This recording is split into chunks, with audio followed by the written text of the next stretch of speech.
سلامونه میمنې ملګرو، په دې هیله چې جوړه وړه باید تاسو په خیر باندې تېرېږي.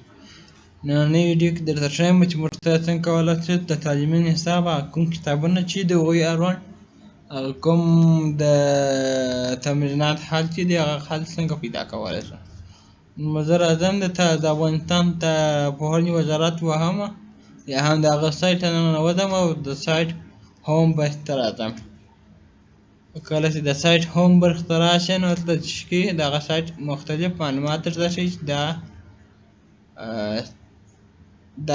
په دا برخه کې پلانکی وزیر دی یا هم پلانکی مشر دی. نو زه راځم د تعلیمي نصاب کتابونو برخې ته.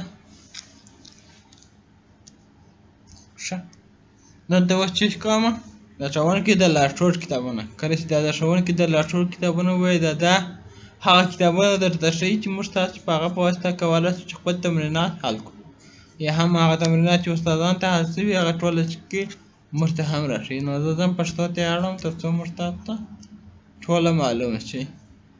نو زه اوس غواړم د ریاضي د 5م صنف یا هم د 5م صنف یا هم د 6م صنف د ریاضي د تمرینات حل پیدا کړم. نو زه چې کوم دلته راځم 6م صنف پیدا کوم او دلته چې کوم د ریاضي وهم. کله چې ریاضي ووایو نو دی چې تاسو د تمرینات حل درته خلاصوي، یعنې د هغه کتاب اړوند ځینې لارښوونې چې استادانو ته شوي په هغه لارښوونو کې کیدای شي هغه د تمرینات هم ورکول شوي. نو زه راځم او دا حل چې کوم پیدا کوم.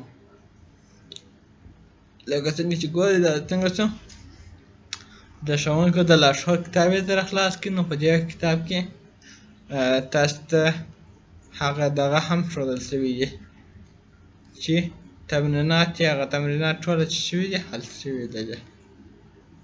مثلا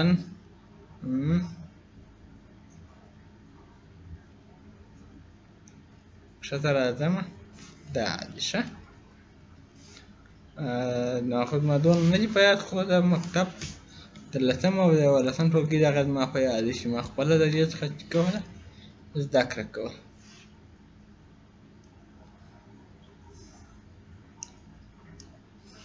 خیر که دلته مې شی پیدا نه کړ نو زه ماله ده او هلته یې چې کوم پیدا کوم. تاسو کتلی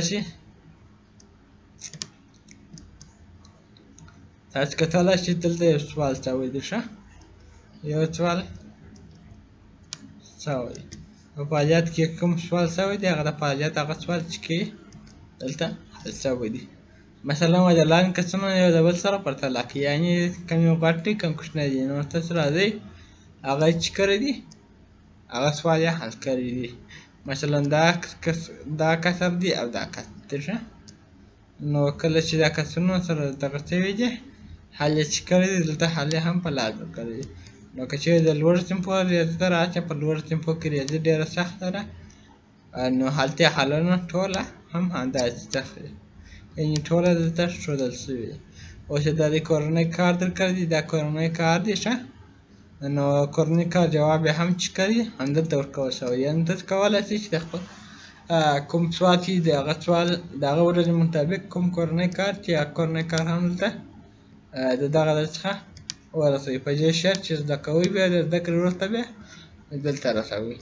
مثلا کورنۍ دنده ده، ولې دا کورنۍ دنده دا ده چې دا سوالونه به چې کوئ سره جمع کوئ، دا کسرونه به سره جمع کوئ. نو دلته دی راغلی دی هغه کورنۍ کارونه یې دلته چې کړي دي حل کړي دي. که چېرې دا زه تاسو ته راځم کوم نو تاسو کتلی شئ چې دا چې شوي دي حل شوي دي دا سوالونه ټوله. تاسو کتلی شئ دا سوالونه چې شوي هغه کورنۍ کار دی او دا چې شوی دی حل دی. نو په دې سره موږ تاسو کولی شو چې هر کتاب پیدا کړو، د هغه کتاب همداسې ټولې برخې ډاونلوډ کړو او حل یې هم سره پیدا کړو. ملګرو ویډیو تر همدغه ځایه پورې وه، تر بلې ویډیو ښه وخت ولرئ.